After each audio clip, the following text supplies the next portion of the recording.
Hello बच्चों, स्वागत है आप सभी को मेरे इस चैनल पे। आई होप आप लोग बहुत अच्छे होंगे और आपकी तैयारी बहुत अच्छी चल रही होगी। तो हम लोग बच्चों आज से शुरू करने वाले लूसेंट की श्रृंखला को, ये लूसेंट का सीरीज चलने वाली है और ये लगभग 2 से ढाई महीने में हम लोग लूसेंट को पूरी तरह से कवर करेंगे। मैं इस बुक की जितनी भी तारीफ़ करूँ वो कम है, क्योंकि ये जो लूसेंट का गाइड बुक है ये गागर में सागर है। इसमें फैक्चुअल का इतना भंडार है कि आप वनडे एग्ज़ाम को कोई भी आप एग्ज़ाम दो, जो उसमें वनडे एग्ज़ाम में इनसे क्वेश्चन तो पूछे जाते हैं। अगर कॉम्पिटिटिव एग्ज़ाम की तैयारी करने वाले बच्चे हैं और उनके घर में लूसेंट ना हो या उनके टेबल पर लूसेंट बुक ना हो तो शायद उनकी फैक्चुअल ज्ञान बहुत कम होगी। और वनडे एग्ज़ाम में जैसा आप लोगों को पता है कि फैक्चुअल चीज़ें ही पूछी जाती है। तो आप लोग अगर ये लूसेंट को कवर करते हैं मेरे साथ तो काफ़ी फैक्चुअल नॉलेज आपको मिलेगी और आप लोग एग्ज़ाम में बहुत अच्छे परफॉर्मेंस कर पाइएगा। क्योंकि अब इलेक्शन ख़त्म हुए हैं और एग्ज़ाम का दौर शुरू होने वाले, बहुत सारे एग्ज़ाम होने वाली है। जिसमें अभी रिसेंटली बात करें तो बिहार का जो कांस्टेबल एग्ज़ाम का रिसेंटली डेट आया है, जो री एग्ज़ाम होने वाले हैं, उसमें मैं अगर बात करूं तो 70 से 80 क्वेश्चन जीएस से पूछे जाते हैं और वो जीएस सेक्शन बहुत ही इम्पोर्टेंट होता है। और वो 70 से 80 क्वेश्चन में मैं आपको दावे के साथ कहता हूँ कि 50 से 60 क्वेश्चन डायरेक्ट मैं आपको लूसेंट से दिखाऊंगा कि आपके पेपर में लूसेंट से ही क्वेश्चन पूछे गए हैं। और भी इससे जो रिलेटेड एग्ज़ाम होते हैं, जीएस रिलेटेड एग्ज़ाम, जैसे बिहार में बहुत सारे एग्ज़ाम होने वाले हैं, बिहार एसएससी प्लस 2 इंटर वाले, उसमें भी लगभग 50 क्वेश्चन जीएस का है। फिर अपकमिंग वैकेंसी है बिहार दरोगा, उसमें भी जीएस की क्वेश्चन बहुत पूछे जाते हैं और एग्ज़ाम में इससे क्वेश्चन लूसेंट से लड़ते भी हैं।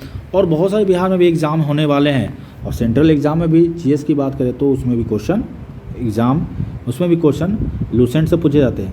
तो मैं आपको इंश्योर करता हूँ कि आप मेरे साथ इस सीरीज में बने रहेगा तो आपकी लूसेंट बहुत कम समय में तैयार भी हो जाएगी और बहुत अच्छी नॉलेज भी आपको पकड़ बन जाएगी। तो चलिए, ज्ञान की बातें बहुत हो गई, अब शुरू करते हैं। तो सबसे पहले हम लोग आज देखेंगे हिस्ट्री को, यानी हिस्ट्री में और भी बात करेंगे हिस्ट्री की, तो मॉडर्न इतिहास की। क्योंकि इससे अगर हिस्ट्री से आपको एग्जाम में क्वेश्चन पूछा जाता है, अगर मैं बिहार दरोगा की बात करूं या फिर बिहार पुलिस की बात करूं, सबसे ज़्यादा क्वेश्चन हिस्ट्री से आते हैं और हिस्ट्री में वो भी मॉडर्न हिस्ट्री, आधुनिक भारत से सबसे ज़्यादा क्वेश्चन पूछे जाते हैं। तो सबसे पहले हम लोग इसलिए मॉडर्न हिस्ट्री को शुरुआत करेंगे। बहुत डिटेल तरीके से हम ये सेशन को ख़त्म करेंगे और साथ में आप लोग नोटबुक और पेन साथ में लेके बैठिएगा। तो चलिए शुरुआत करते हैं। क्या है टॉपिक? आधुनिक भारत यानी मॉडर्न इंडिया। मॉडर्न इंडिया में टॉपिक नंबर उत्तरकालीन मुगल सम्राट, यानी मुगल सम्राट जो भी था उसके उत्तरकालीन बात करेंगे। ठीक है, तो जैसा आप लोग को पता है कि मुगल सम्राट की बात करें तो मुगल वंश के संस्थापक थे कौन था? बाबर था। आप लोग भी साथ में बताते जाइएगा कमेंट बॉक्स में। बाबर आता है, फिर मुगल वंश की स्थापना करता है, फिर इसके बहुत सारे बेटे होते हैं, पोते होते हैं और उनके बेटे होते हैं। वो सारा शासन करते हुए जो अंतिम शासक होता है, जो सबसे मजबूत शासक माना जाता है मुगल वंश का, वो होता है औरंगज़ेब। ठीक है, जिसे आलमगीर के नाम से भी जानते हैं। ये सब जो मैं बता रहा हूँ आप लोग इसे नोट करते जाइएगा। ठीक है, ताकि आपके एग्ज़ाम में क्वेश्चन बने तो आपसे छूटे ना। इसे आलमगीर के नाम से भी जाना जाता है। ठीक है, आलमगीर के नाम से भी जाना जाता है। अब इनकी जो मृत्यु होती है आलमगीर की, यानी औरंगज़ेब की मृत्यु जो होती है वो 1707 में इनकी मृत्यु होती है औरंगज़ेब की। और इसके बाद जो होता है इनका जो पुत्र होता है, एक्चुअली जब ये मरे थे तो लगभग बहुत बूढ़े हो गए थे। आई थिंक 80 प्लस इनकी उम्र थी। और जब इनकी मृत्यु हुई तो इनका जो एक बेटा था, उनका नाम आई थिंक अकबर था, उनकी मृत्यु हो चुकी थी। ठीक है, बाकी इनके जो 3 बेटे थे उनके बीच उत्तराधिकारी का युद्ध स्टार्ट हो गया। और उत्तराधिकारी के युद्ध में क्या होता है कि जो फाइनली जीता है उत्तराधिकारी के युद्ध में वो होते हैं बहादुर शाह। यही बहादुर शाह जिसे मुअज्जम के नाम से भी जानते हैं, मुअज्जम। ठीक है, मुअज्जम के नाम से भी जानते हैं। चलिए शुरू करते हैं। तो उनको मुअज्जम के नाम से जानते हैं। ठीक है, और ये एग्ज़ाम के आपके Bihar police sub inspector exam में ये क्वेश्चन आया हुआ है कि मुअज्जम के नाम से किसे जानते हैं? तो मुअज्जम के नाम से हम लोग जानते हैं किसे? वो बहादुर शाह को जानते हैं। क्या नाम है? मुअज्जम।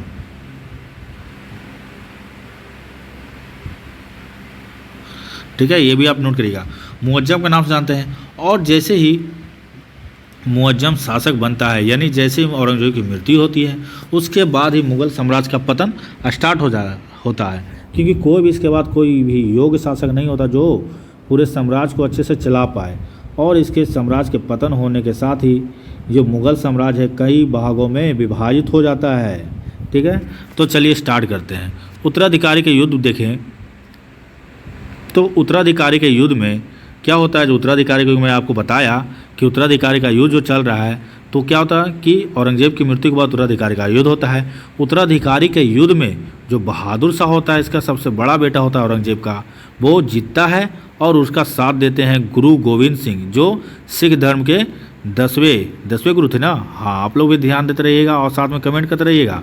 ठीक है, जो सिख धर्म के 10वें गुरु होते हैं, वे गुरु थे, उन्होंने बहादुर शाह के साथ दिया। उसके बाद देखते हैं बच्चों कि जैसा मैंने बताया आपको कि मुग़ल साम्राज्य का पतन के बाद बहुत सारे जितने भी उसके अंतर्गत राज होता है, जो एक साम्राज्य का नींव डाला था अकबर ने और या फिर औरंगजेब ने सबको संगठित किया था, धीरे धीरे वो टूट पड़ने लगता है। और उसके बाद जो होता है पहला राज जो बनता है अलग होकर, वो होता है अवध।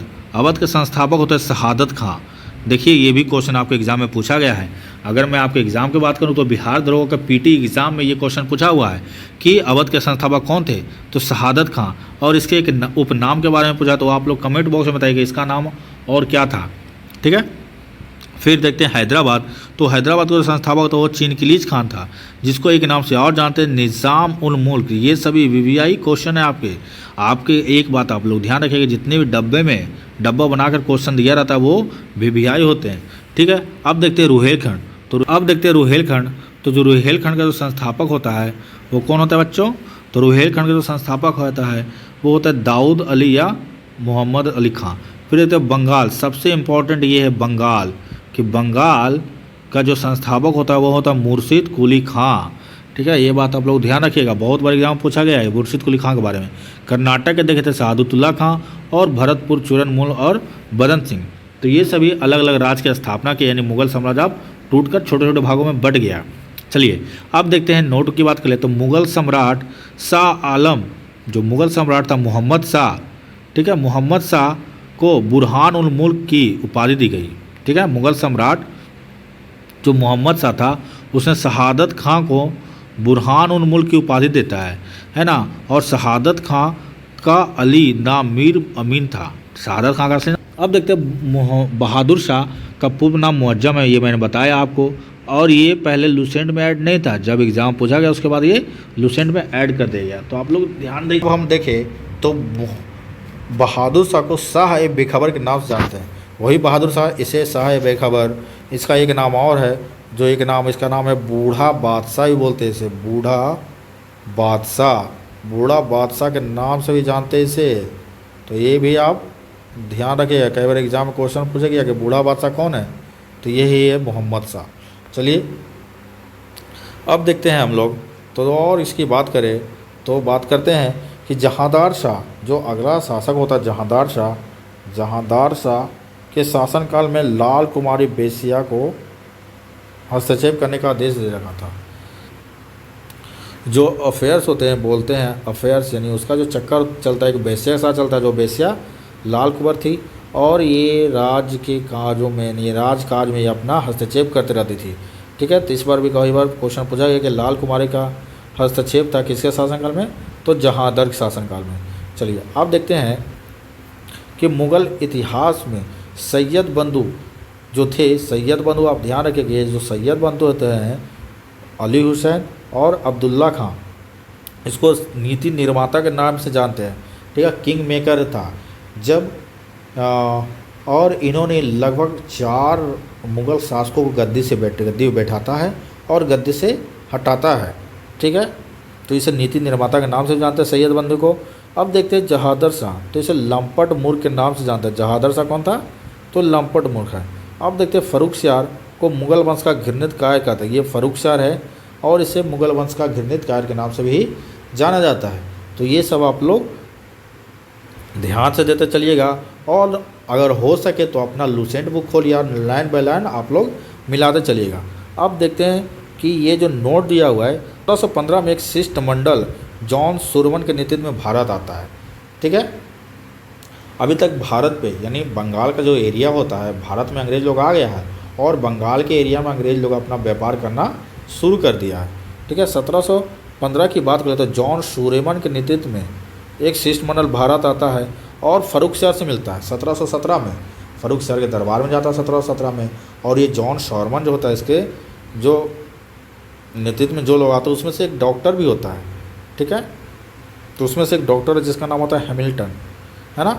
हैमिल्टन नामक डॉक्टर होता है और फ़र्रुखसियार के दरबार में जाता है, क्योंकि उस पता लगता है लोगों को कि फ़र्रुखसियार मुग़ल बादशाह है। और साथ में उसे एक फोड़ा हो रहा था, यानी उस घाव हो रहा था, जो वो भारत में जितने भी हकीम वैद्य है, मतलब जितना उसका सोर्स होता है वो अपने सोर्स से दिखाने की कोशिश करता है, लेकिन तब भी सही नहीं होता। लेकिन ये डॉक्टर आता है, इसका इलाज वलाज करता है, चिड़ फाड़ कर बेचारा ये कुछ समय बाद ठीक हो जाता है फोड़ा इसका। तो वो ये बहुत खुश हो जाता है कि वाह, जो कोई नहीं कर पाया भारतीय, ये जो विदेशी अंग्रेज लोग आए, गोरे लोग आए, इसने ये सही कर दिया। अब बोलता है अंग्रेज़ को, ये भाई सुनो इधर, बोलो आपको क्या चाहिए। तो अंग्रेज़ क्या चाहेगा, उसको अपना व्यापार फैलाना है। तो वो बोलता है, सर ऐसा कीजिए कि मुझे एक फरमान जारी कीजिए कि मैं अब जो मैं हूँ अब बंगाल में मुझे कोई टैक्स ना ले, मैं व्यापार फ्री, मतलब टैक्स फ्री व्यापार कर पाऊँ बंगाल में। तो बंगाल में ये टैक्स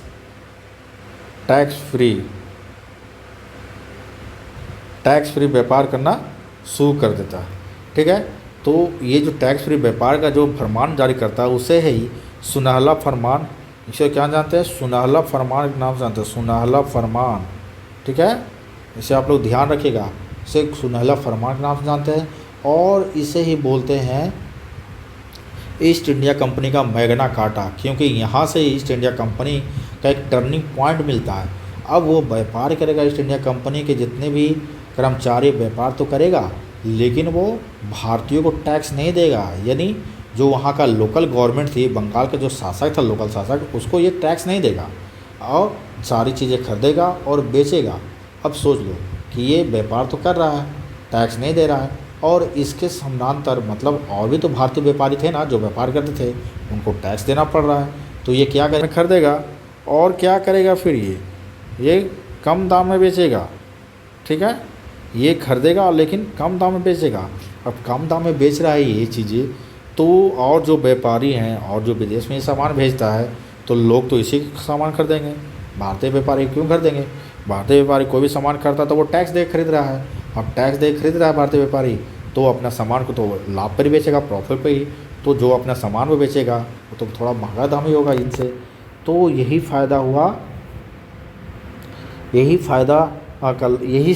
इसी बात का लाभ उठाया इन्होंने, अंग्रेज़ों ने, और जितना भी बंगाल का व्यापार था उस पे पूरा पे ये अधिकार कर लिया।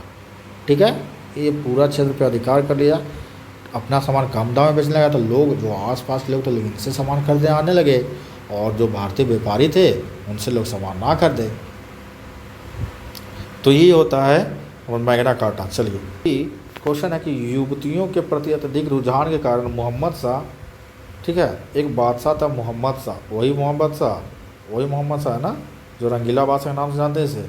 ये बेचारा लड़कियों बहुत ज़्यादा मेहरबान आता था, इसलिए इसे रंगीला बादशाह के नाम से जानते हैं। मोहम्मद, है ना, ये ख्यालों की रचना भी करते थे। ठीक है, कि तुरानी सैनिक हैदर बेग था। ठीक है, हैदर बेग तुरान का था, तुरान ईरान के साइड होता है।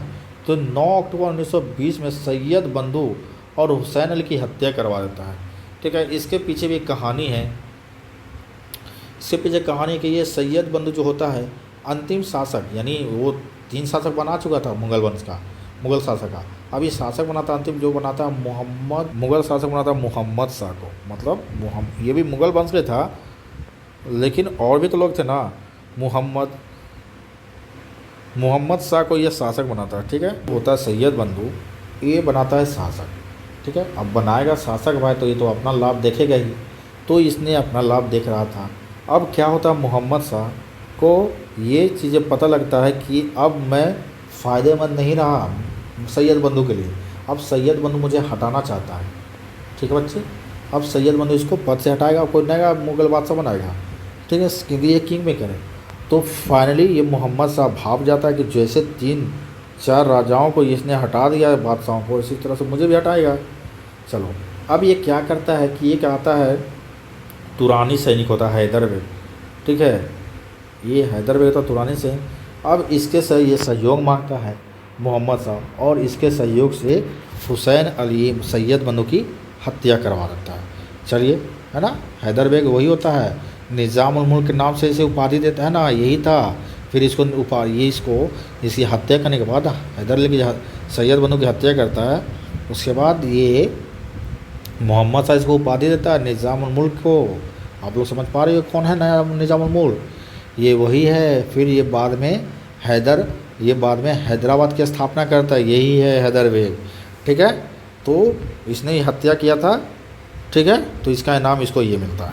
आप देखते हैं मोहम्मद शाह, चलिए देखिए आगे लिखा हुआ भी है कि मोहम्मद शाह के शासनकाल में हैदराबाद को चिंगिस खान ने निज़ामुल मुल्क की उपाधि धारण की और 1255 में स्वतंत्र राज्य की स्थापना करता है। चलो भाई, तो इतना तो आप लोगों ने समझ लिया, आप ये भी डेट याद रखिएगा, ठीक है। एक यहाँ पे युद्ध होता है जो आपके एग्ज़ाम में पूछा गया है क्वेश्चन, ठीक है, बिहार दरोगा के एग्ज़ाम में क्वेश्चन पूछा गया है। आप लोग को अगर विश्वास ना हो मेरी बातों पे तो आप लोग प्रीवियस ईयर क्वेश्चन निकालिएगा और इसे मिलाइएगा। आई थिंक ये 2019 के एग्ज़ाम पीटी एग्ज़ाम में क्वेश्चन पूछा हुआ है कि सुकर खेड़ा का या शंकर खेड़ा का युद्ध, ऐसे ही सुकर खेड़ा या इसको शंकर खेड़ा बोलते हैं, शंकर खेड़ा का युद्ध कब हुआ? तो युद्ध यही हैदराबाद को जीतने के क्रम में होता है। हैदराबाद के शासक और मुग़ल शासक भी युद्ध होता है। शायद ये 1724 के आसपास युद्ध हुआ था, सुकर खेड़ा का युद्ध। तो ये क्वेश्चन है, इसी तरह से क्वेश्चन भी पूछ लिए जाते हैं। तो ये सभी क्वेश्चन आप लोग इसे ध्यान से नोट करते चलिएगा, ठीक है। चलिए आगे बढ़ते हैं। तो बोल रहा है कि हैदराबाद की स्थापना तुरानी अवध की स्थापना ईरानियों ने की थी। तो मैं आपको ये चीज़ें बता चुका हूँ आगे, ठीक है। अब देखते हैं फ़ारस। तो वहाँ की थोड़ा अब नादिर शाह के बारे में बात कर ले। तो नादिर शाह, ये भी एग्ज़ाम में बहुत बार क्वेश्चन पूछा है कि ईरान, जिसे पहले फ़ारस के नाम से जानते थे, ईरान का शासक होता नादिर शाह, ठीक है। अब नादिर शाह होता शासक, तो इसको कोई बताता है भाई कि भारत में सोने की चिड़ियाँ थी, सोने की चिड़ियाँ हैं, और ये भी इन्फॉर्मेशन देता है कि भारत में जो अभी शासक है मुग़ल शासक, वो काफ़ी कमज़ोर हो चुका है, ठीक है। एक्चुअली इसे बुलाता है अवध के शासक। अवध का शासक आपको पता है कौन है? नादिर शाह, सॉरी शहादत खान, ये है ना अवध का शासक नादिर शाह को बुलाता है कि आइए मैं आपकी मदद करूंगा, आप लूटिएगा, आप मुझे भी कुछ दीजिएगा। बुलाता है। 1739 में नादिर शाह आता है, कहाँ आ गया? भारत पे, दिल्ली में, है ना। 1739 में युद्ध भी होता है, कन्नौज का युद्ध के नाम से प्रसिद्ध है। आप ये भी ध्यान रखिए, कन्नौज का युद्ध, ठीक है। आप लोग साथ साथ लिख जाइएगा, कन्नौज का युद्ध। थोड़े से बच्चा ध्यान दीजिएगा, कन्नौज का युद्ध, ये युद्ध होता है 1739 में। 1739 में युद्ध होता है कन्नौज का, ठीक है। और कन्नौज का जो युद्ध होता है उसी में फिर मुग़ल शासक पे आक्रमण करता है दिल्ली पे 1739 में, और फिर मोहम्मद शाह को हराता है। और क्या करता है यहाँ से, ये तख्ते ताऊस जिस पे वो मुग़ल शासक बैठता वहीं पे, और उसी में कोहिनूर हीरा जड़ा होता है। तो ये तख्ते ताऊस उठा के ले चला जाता, जिसे पीकॉक थ्रोन के नाम से जानते हैं, और उसका निर्माण करवाया था बेबादल खान ने। तो इनको ये लेकर चला जाता है, कहाँ ले चला गया? ईरान। और कोहिनूर हीरा भी यहाँ से भारत से अब ईरान में शिफ्ट हो जाता है। इसे ही नादिर शाह को ही फारस के नेपोलियन, है ना, ईरान का नेपोलियन या फारस के नेपोलियन के नाम से जानते हैं नादिर शाह को, ठीक है। ईरान के नेपोलियन के नाम से जानते हैं। और क्या बताया गया कि नादिर शाह ने लगभग 70 करोड़ की धनराशि और शाहजहाँ का बनाया गया तख्ते ताऊस, पीकॉक थ्रोन और कोहिनूर हीरा को भी लेकर फारस चला जाता है, ठीक है। ये भी क्वेश्चन पूछा जाए एग्जाम में, इसको ध्यान रखिएगा। बोला जाता है कि उस समय जब नादिर शाह कत्लेआम मचा रहा था कहाँ? तो दिल्ली में, दिल्ली के आसपास एरिया में कत्लेआम मचा रहा था। तो इनकी सैनिक लोग कोई भी इनके साथ नहीं दे रहा था, और वहाँ की जनता लोग, वहाँ की जो जनता थी, दिल्ली की जनता, वो नादिर शाह का विरोध करने, उनके सैनिकों का विरोध करने आई। बट वो तो नागरिक थे, वो तो सैनिक थे नहीं, उनको तो लड़ाई झगड़ा करना आता नहीं था। तो वो बोला था बहुत लोगों की हत्या की गई, कत्लेआम बहुत हुआ दिल्ली में, ये नादिर शाह ने किया, है ना। और फिर ये तख्ते ताऊस मयूर शासन लेके चला जाता है। बहुत बार एग्जाम में क्वेश्चन पूछा गया कि तख्ते ताऊस पर बैठने वाला अंतिम मुगल शासक कौन है, तो यही मोहम्मद शाह है। ठीक है, आप लोग इसे नोट कीजिएगा ध्यान से, है ना, ध्यान दीजिएगा। और मैं आपको इस तरह से थोड़ी बहुत कहानी बता दे रहा हूँ ताकि आप किस चीज़ को रिलेट कर पाएगा और ये कहानी के माध्यम से चीज़ें आपको लंबे समय तक याद रहेगी। चलो तो आगे फिर बात कर लें हम लोग शाह आलम द्वितीय की। तो अगला जो शासक बनता है शाह आलम द्वितीय, अली गौहर के नाम से जानते हैं।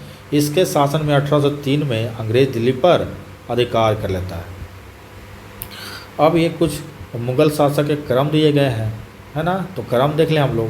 तो मैं जैसे बताया आपको कि औरंगजेब की मृत्यु के बाद जो अगला शासक बनता है वो बहादुर शाह बनता है। बहादुर शाह जिसे रंगीला बादशाह या बूढ़ा बादशाह के नाम से भी जानते हैं, है ना, शाह बेखबर के नाम से जानते हैं। फिर देखते हैं जहांदार शाह। जहांदार शाह क्या किस नाम से जानते हैं आप लोग कमेंट बॉक्स में बताइएगा।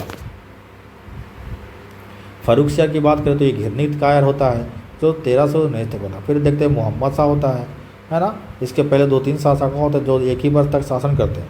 फिर अहमद शाह होता है, आलमगीर द्वितीय होते हैं। उसके बाद शाह आलम द्वितीय होता है, फिर अकबर द्वितीय, फिर बहादुर शाह जफर अंतिम होता है। पानीपत का तृतीय युद्ध जो 1761 में होता है मराठा और अहमद शाह अब्दाली। मराठा में कौन होता है तो राघोजी राव द्वारा होता है ना, राघोजी द्वारा। और मराठा अहमद शाह अब्दाली मराठों के बीच होता है ये भी युद्ध। ये जो युद्ध होता है ये भी युद्ध जो हो रहा है ना, ये भी युद्ध की बात करें बच्चों तो ये जो युद्ध हो रहा है ये भी मुग़ल को बचाने के लिए हो रहा था। ठीक है, ये जो हो तो ये 14 जनवरी 1761 को मतलब बात करें तो ये ठंड के समय में युद्ध होती है। ठीक है, और जो युद्ध होती है इसमें तो इसमें अहमद शाह अब्दाली जीत जाता है और इसमें मराठे की हार होती है। ये कहा जाता है कि इस युद्ध के बाद, इस युद्ध की बात करें 1761 में पानीपत का तृतीय युद्ध, तो बोला गया है ना कि इस युद्ध के बाद ये डिसाइड तो नहीं हुआ कि भारत का अगला शासक कौन होगा, मतलब भारत पे कौन शासन करेगा। क्योंकि उस टाइम मराठा बहुत शक्तिशाली थे, बहुत शक्तिशाली बने हुए थे। मुग़ल साम्राज्य के बाद अगर ये युद्ध ना होती पानीपत का तृतीय युद्ध तो देखा जाता कि अगला जो भारत पर शासन कर रहा है वो मराठों द्वारा ही किया जाता। लेकिन कहा जाता है कि ये जो शासन ये जो युद्ध हुआ इसमें मराठों की हार हुई। तो ये एक बात निकल के आती है कि ये स्पष्ट हो गया कि भारत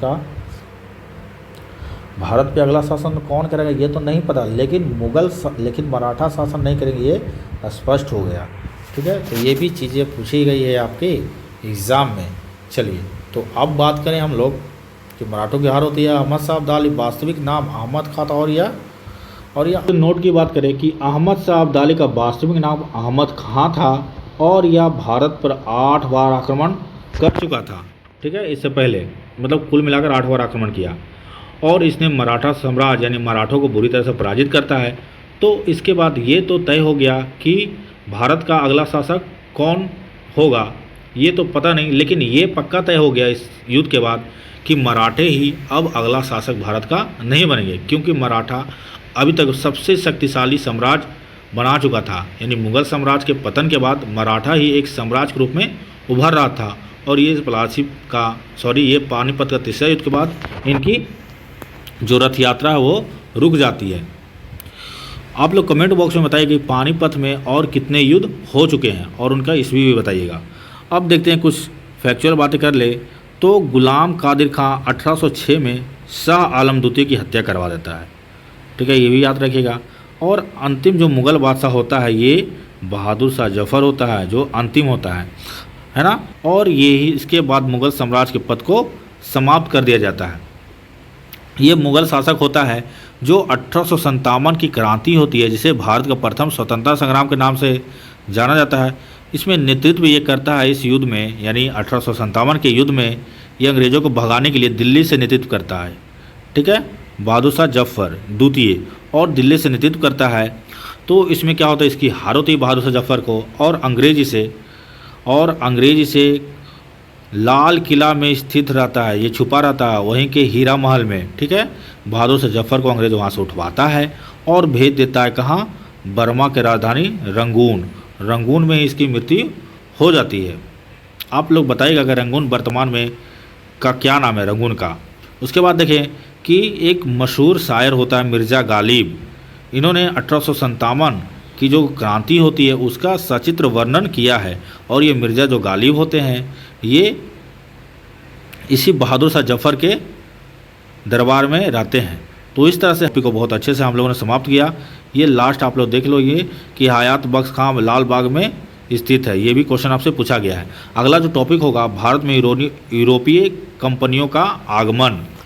तो हम लोगों ने बहुत अच्छी तरह से काफ़ी डिटेल में उत्तर मुगलकालीन जो एक 39 नंबर टॉपिक था उत्तरकालीन मुगल सम्राट, उसको बहुत अच्छे से समझा और डिटेल में आपको बताने की कोशिश की। और जो भी इससे क्वेश्चन प्रीवियस ईयर में पूछे गए हैं वो मैंने आपको बताया।